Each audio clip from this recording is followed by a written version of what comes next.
بسم الله الرحمن الرحيم.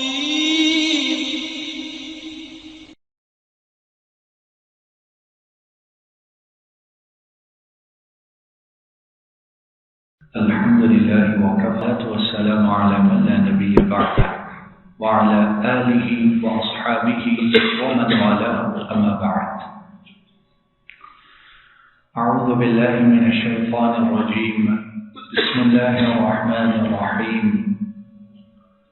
وإذ أخذ ربك من بني آدم من ظهورهم ذريتهم وأشهدهم على أنفسهم ألست بربكم قالوا بلى شهدنا أن تقولوا يوم القيامة إنا كنا عن هذا غافلين. سامعین گرامی، اللہ رب العالمین انہوں نے اکیلے سارا کچھ بنایا، سب کو پیدا کیا اور پھر سب کو ان کی طرف پلٹ کر جانا ہے. اس ساری تخلیق، اس ساری بناوٹ، اس ساری پیدائش اور مخلوق کی ساری جدوجہد کا مقصد کیا ہے؟ وہ یہ ہے اللہ رب العالمین کی توحید کا اقرار، اعلان، اس پر عمل، اور پھر اسی کو ساتھ لے کر ان کے دربار میں حاضر ہے. یہ جو کارخانہ ہے، یہ دن ہے، یہ رات ہے، یہ سورج ہے، یہ چاند ہے، یہ بھاگ دوڑ ہے، جو کچھ ہے، یہ کس لیے ہے؟ اس لیے کہ ایک اللہ کی وحدانیت، اس کا اعلان کیا جائے، انہیں رب مانا جائے، ان کی عبادت کی جائے، اور اسی عقیدے کو اور انہی اعمال کو لے کر اس کی طرف واپس چلے جائے. تو یہ چیز اہم ہے کہ نہیں ہے؟ توحید یہ اہم ہے کہ نہیں؟ اس سے اہم اور کوئی چیز ہے ہی نہیں، اس سے اعلیٰ اور کوئی چیز ہے ہی نہیں ہے. اور جس نے اس مقصد کو پا لیا وہ انشاءاللہ کامیاب ہو، اور جس نے اس میں خرابی کی اس نے تباہی اور بربادی اسے اپنے ہاتھوں سے خود خرید دی. انتہائی اختصار کے ساتھ توحید کو سمجھنے، سمجھانے اور اس پر عمل کرنے اور کروانے کے لیے علماء کرام نے توحید کو 3 حصوں میں تقسیم کیا ہے. توحید کو کتنے حصوں میں تقسیم کیا ہے؟ 3 حصوں. توحید کی پہلی قسم اسے کہتے ہیں توحید الربوبیہ، دوسری قسم اسے کہتے ہیں توحید الالوہیہ، اور تیسری قسم اسے کہتے ہیں توحید الاسماء والصفات. ہم انتہائی اختصار کے ساتھ پہلی 2 اقسام ان کے متعلق انشاءاللہ گفتگو کریں گے. تو پہلی قسم توحید الربوبیہ، اس کا معنی کیا ہے؟ الربوبیہ رب سے نکلا ہے، اور رب کون ہے؟ رب کون ہے؟ ایک اللہ. رب ایک اللہ ہے، اور رب کا معنی کیا ہے؟ پالنہار، شروع سے لے کر آخر تک ہر ایک کے ہر کام کی دیکھ بھال کرنے والا، پرورش کرنے والا، دینے والا، عطا کرنے والا، لینے والا، سارے معاملات کو سدھارنے والا اور سارے معاملات کی باغ دوڑ سنبھالنے والا. تو توحید الربوبیہ وہ کیا کہتی ہے کہ رب کتنے ہیں؟ بولیے کتنے ہیں؟ ایک ہے. اور وہ کون ہے؟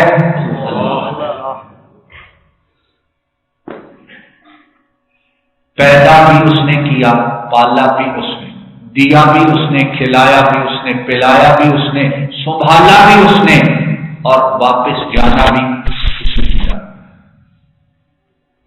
اور توحید، اس کے فضائل، اس کی بڑائی، اس کی اہمیت، اس کے متعلق بات کرتے رہیں بات کبھی ختم ہو نہیں سکتی، کیونکہ یہ بات اللہ کے متعلق ہے. اللہ کے متعلق ہے، لیکن انتہائی اختصار سے ابھی ہم نے جو آیت مبارکہ شروع میں سنی ہے، اللہ جل شانہ ارشاد فرماتے ہیں، اور جب ہم نے وعدہ لیا، اور جب آپ کے رب نے وعدہ لیا، جب آپ کے رب نے وعدہ لیا، کس سے لیا؟ توجہ یہ کیجئے، اور کب لیا؟ فرمایا آدم کی اولاد میں سے، ان کی پشتوں میں سے پیدا ہونے والی اولاد سے۔ آدم علیہ الصلوۃ والسلام، ان کی جو نسل ہے، ساری انسانیت ان کی نسل ہے، ان کی جو آدم، ان کی اولاد، ان کی نسل، ان کی پشتوں سے پیدا ہونے والے، قیامت تک آنے والے جتنے ہیں، ان سے وعدہ لیا کیا؟ وَأَشْهَدَهُمْ عَلَىٰ أَنفُسِهِمْ، وعدہ لیا اور اس وعدے پر انہیں خود گواہ بنایا۔ اللہ جل شانہ نے حضرت آدم، ان کی نسل سے، ان کی ذریت سے، ان کی پشت سے پیدا ہونے والی جتنی اولاد، ان تمام سے وعدہ لیا، اور وعدے پر خود ہر ایک کو اپنے وعدے پر گواہ بنایا۔ الست بربکم، کیا میں تمہارا رب نہیں ہوں؟ کیا میں تمہارا رب نہیں ہوں؟ یہ وعدہ ہم کب کر کے آئے ہیں؟ جب ہم ابھی پیدا بھی نہیں ہوئے تھے، جب ہم ابھی آئے بھی نہیں تھے، تو کیا وعدہ کر کے آئے کہ ہمارا رب کون ہے؟ اللہ۔ یہ سب کر کے آئے۔ اب جو اس وعدے کی پاسداری کرے گا مرتے دم تک، وہ کامیاب ہو جائے انشاءاللہ، اور جو اس رب کے ساتھ اور بناتا رہے گا، وہ کس عذاب میں، کس مصیبت میں، کس تکلیف میں گرفتار ہوگا۔ اس نے رب، اس کی ربوبیت جو رب حق ہے، اس سے بھی انکار کیا اور اپنے وعدے کو توڑا۔ الست بربکم، کیا میں تمہارا رب نہیں ہوں؟ تو میں نے، آپ نے، ہماری نسلوں نے اور قیامت تک آنے والوں نے کیا جواب دیا؟ قالوا بلا، اے رب آپ ہی ہمارے رب ہیں، شہدنا، اور اقرار بھی کیا اور ساتھ کہا اللہ ہم گواہی بھی دیتے ہیں۔ اور پھر اللہ جل شانہ فرماتے ہیں ان تقولوا یوم القیامہ، اور ہم نے یہ اقرار، یہ وعدہ اس لیے تم سے لیا کہ کہیں تم قیامت کے دن یہ نہ کہو کہ اللہ ہم تو غافل تھے، ہمیں اس کا پتہ ہی نہ تھا۔ اور مفسرین نے اس کے جو معنی بیان کیے ہیں، ان میں سے ایک معنی انتہائی اختصار کے ساتھ کہ اللہ جل شانہ نے یہ وعدہ لیا، اور ہر انسان کی فطرت میں اللہ نے توحید کو رکھ دیا ہے۔ ہر انسان کی انسٹنکٹ میں، جبلت میں توحید رکھی، اسی لیے انسانیت کو اطمینان، چین تب ہی نصیب ہوتا ہے اور ہوگا جب وہ اس کو ایک رب مانے اور اسی کی عبادت کرے۔ اور پھر مفسرین نے، علماء نے بیان کیا کہ اللہ جل شانہ، انہوں نے انسان کی چونکہ وعدہ لیا تھا، فطرت میں یہ بات رکھی اور اس کے اپنے اندر اپنی ربوبیت کی نشانیاں رکھی۔ کیوں، کیسے رکھی؟ اور آج کی سائنس تو کھول کھول کے بتاتی ہے، دکھاتی ہے کہ کہاں سے بنتا ہے، کیسے بنتا ہے، اور کن مراحل سے گزر کر، اور کتنا خوبصورت انسان باہر آتا ہے۔ الذی خلقک فسواک فعدلک فی ای صورت ما شاء رکبک، جس صورت میں جتنی خوبصورتی چاہی اس نے تمہیں عطا کر، ٹھیک بناؤ ہر طرف سے، کوئی نقص، کوئی خرابی، کوئی اونچ نیچ اور کوئی بدصورتی والی بات تم نے نہیں رکھی ہے۔ فی ای صورت ما شاء، تو اللہ جل شانہ نے انسان کی فطرت میں بھی رکھا، پھر انسان کے اپنے اندر نشانیاں رکھی، اور پھر جس دنیا میں آیا اس دنیا میں اس کے لیے نشانیاں رکھی، سورج کا نکلنا، چاند کا آنا، صبح کا آنا، رات کا پڑنا، ستاروں کا چمکنا، پانی کا نکلنا، زمین کا سبزے کو اگانا، یہ نشانیاں کس بات کی ہیں؟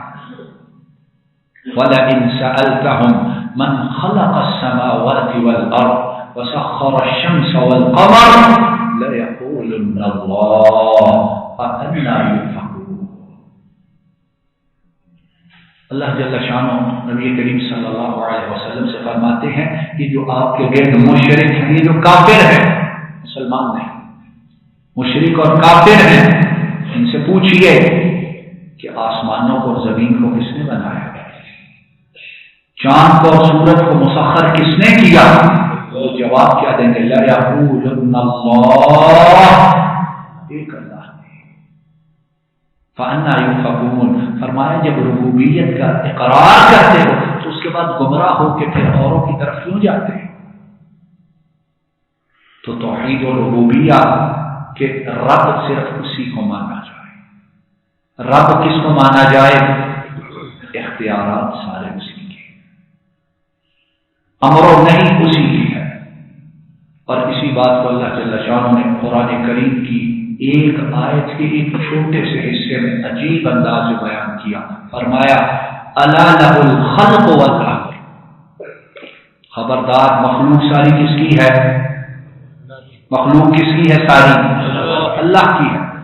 تو فرمایا جب مخلوق اس کی ہے تو حکم بھی صرف اسی کا چلے گا۔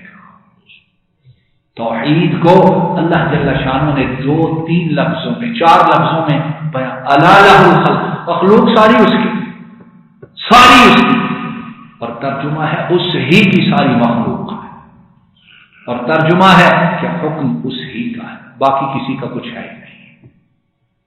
تو آج لا الہ الا اللہ پڑھنے والے کتنی غلطیوں میں پڑے ہیں کہ اللہ وہی ہے، رب وہی ہے، لیکن فلاں فلاں یہ بھی عطا کر دیتا ہے، فلاں چیزیں وہاں سے بھی مل جاتی ہیں، فلاں چیزیں وہاں سے بھی مل جاتی ہیں، کبھی زندوں سے کبھی مردوں سے۔ انہوں نے اس بات کا انکار کیا جس کا وعدہ اللہ ان سے ان کی پیدائش سے پہلے لے چکا ہے، اور پھر جب رب وہ ہے، مالک وہ ہے، خالق وہ ہے، اختیارات اس کے ہے، حکم اس کا ہے، تو پھر عبادت کس کی ہوگی؟ عبادت کس کی ہوگی؟ اس کو کہتے ہیں توحید الالوہیہ۔ توحید الالوہیہ، جب رب وہ ہے تو پھر عبادت کا حقدار بھی اکیلا وہی ہے، اور عبادت ہر قسم کی، ہر عبادت وہ صرف اس ہی کے لیے ہے۔ اور اس چیز کو، اس بات کو نبی کریم صلی اللہ علیہ وسلم نے حدیث مبارک میں بڑے پیارے اور بڑے خوبصورت انداز میں بیان کیا۔ نبی کریم صلی اللہ علیہ وسلم، امام ترمذی حضرت الحارث العشری ان سے بیان کرتے ہیں، امام ترمذی حضرت الحارث الاشعری رضی اللہ تعالی عنہ ان سے بیان کرتے ہیں۔ حدیث لمبی ہے لیکن اختصار کے ساتھ نبی کریم صلی اللہ علیہ وسلم نے فرمایا کہ حضرت یحییٰ ابن زکریا علیہ السلام انہیں ان کے رب نے حکم دیا 5 باتوں کا کہ ان 5 باتوں پر آپ نے عمل کرنا ہے، اور ان 5 باتوں کو آگے بنو اسرائیل یعنی جن کی طرف آپ کو نبی بنا کر بھیجا گیا ہے انہیں آپ نے بتلانا، سکھلانا ہے۔ تو نبی کریم صلی اللہ علیہ وسلم پھر ارشاد فرماتے ہیں کہ حضرت یحییٰ نے بنو اسرائیل کو جمع کیا بیت المقدس میں، اور اتنے وہ جمع ہوئے حتیٰ کہ مکانوں کے آگے جو بالکونیاں تھیں وہ بھی ان کی وجہ سے بھر جاتی. وہ جمع ہوئے تو پھر حضرت یحییٰ انہیں کہا کہ لوگوں، مجھے میرے رب نے 5 باتوں کا حکم دیا ہے کہ میں ان پر عمل کروں اور پھر تمہیں بتلاؤں تاکہ تم بھی ان پر عمل پیرا ہو. اور وہ باتیں کیا ہیں؟ ان میں سے پہلی بات ان تعبدوا اللہ ولا تشرکوا بہ شیئا، کہ ایک اللہ کی عبادت کرو اور اس کے ساتھ کسی کو شریک نہ کرو. جب وہ ہے ہی اکیلا رب تو پھر عبادت میں اس کے علاوہ اس کا شریک کوئی کیسے ہو سکتا ہے؟ اور فرمایا کہ اس کی مثال جس نے اللہ کے ساتھ کسی کو شریک کیا اس شخص کی سی ہے کہ ایک شخص ہے، اس نے ایک غلام خریدا من خالص مالی بذهب او ورق، اس نے خالص اپنے مال سے، کسی کا مال، کسی سے ادھار، کسی سے کرایہ، کچھ نہیں، خالص اپنے مال سے. اور وہ مال کی صورت میں ہے خالص سونا ہے یا خالص چاندی ہے. اس نے اس مال کے ساتھ ایک غلام کو خریدا اور اس غلام کو کہنے لگا یہ میرا گھر ہے اور یہ میرا کام ہے، هذه داری وهذا عملی، یہ میرا گھر ہے اور یہ میرا کام ہے. اور اب تم کرو کیا؟ تم کام کرو، مزدوری کرو اور جو کماؤ وہ لا کر مجھے دو. جو کماؤ وہ لا کے کسے دو؟ اب فرمایا کہ وہ غلام کیا کرتا ہے؟ کام کرتا ہے اور جو کما کے لاتا ہے وہ اپنے مالک کے علاوہ کسی اور کو دے دیتا ہے، کو برداشت کرتا ہے. یہ تو عام سمجھ جانے والی بات ہے اور یہ غلام کی بات ہے. آج کل جو ملازم ہوتے ہیں، غلام اور ملازم میں زمین آسمان کا فرق ہے. تو ملازم آپ جس کو رکھو وہ کما کے دے کسی اور کو تو برداشت کرتے ہیں، ایک دن نہیں 1 گھنٹہ اسے برداشت نہیں کرتے. تو وہ مالک الملک رب الارباب، کھانے بھی اس کا، پینے بھی اس کا، عطا بھی اس کی، اور عبادت اس کے علاوہ کسی اور کی کریں یا شریک کو کریں تو پھر ہم انسان ہونے کے قابل ہیں. تو فرمایا وہ کرتا کیا ہے؟ کام کرتا ہے اور جو کما کے لاتا ہے وہ مالک کے علاوہ کسی اور کو دے دیتا ہے. تو پھر فرمایا فَأَيُّكُمْ يَرْضَىٰ أَن يَكُونَ عَبْدُهُ كَذَلِكَ، بتاؤ تم میں سے کون ہے جو اس طرح کے اپنے غلام پر راضی ہو جائے گا. تو جب ہم احکم الحاکمین ان کی عبادت میں کسی کو شریک بنائیں، ٹھہرائیں، ان کی ربوبیت میں کسی اور کا حصہ ڈالیں تو وہ ہم سے راضی کیسے ہے؟ اور جس نے توحید کا خیال رکھا، ربوبیت کا، الوہیت کا، اسماء و صفات کا، اور اس توحید کو صحیح سلامت ساتھ لے گیا، یقیناً انشاءاللہ اس کی مغفرت ہو جائے گی. امام ترمذی نبی کریم صلی اللہ علیہ وسلم آپ سے بیان کرتے ہیں، آپ نے ارشاد فرمایا، اللہ جل شانہ خود فرماتے ہیں، لمبی حدیث ہے لیکن آخری حصہ، یا ابن آدم لو اتیتنی بقراب الارض خطایا ثم لقیتنی لا تشرک بی شیئا لاتیتک بقرابها مغفرہ، او کما قال صلی اللہ علیہ وسلم. ارشاد فرمایا، اللہ جل شانہ خود فرماتے ہیں آدم کے بیٹے، جب میری اور تیری ملاقات ہوگی اور تو اتنے گناہ لے کر آئے کہ ان گناہوں کے ساتھ ساری زمین بہ جائے، اتنے گناہ لے کے آئے، لیکن سارے گناہوں تو نے میرے ساتھ شرک نہ کیا، تو نے میرے ساتھ کسی کو میرا ساتھی، میرا پارٹنر، میرا شریک نہ بنایا ہو، لَأَتَيْتُكَ بِقُرَابِهَا مَغْفِرَةً، جتنے تو گناہ لے کر آئے گا میں اتنی ہی مغفرت تجھے عطا کروں گا. لیکن کب؟ جب شرک اس کے ساتھ نہ کیا. تو سب سے عام، سب سے قیمتی چیز سنبھالنے والی ہے. اس کو سنبھالیں اپنی اولادوں میں، اپنے عزیز و اقارب میں، اپنے دوست احباب میں، اپنے معاشروں میں اور اپنے نفس میں، اپنے جان میں. جتنا کوئی اس کی حفاظت کرے گا انشاءاللہ اتنا ہی مقام و مرتبہ آخرت میں پائے گا اور آخرت سے پہلے اس دنیا میں حاصل کرے گا. وآخر دعوانا. السلام علیکم ورحمۃ اللہ. یہ ڈاکٹر فضل الہی صاحب کا آفیشیل یوٹیوب چینل ہے. اس کو لائک، سبسکرائب اور شیئر کریں اور بیل آئیکن پریس کریں تاکہ نئے آنے والی ویڈیوز کا نوٹیفیکیشن آپ کو موصول ہو سکے. جزاکم اللہ خیر.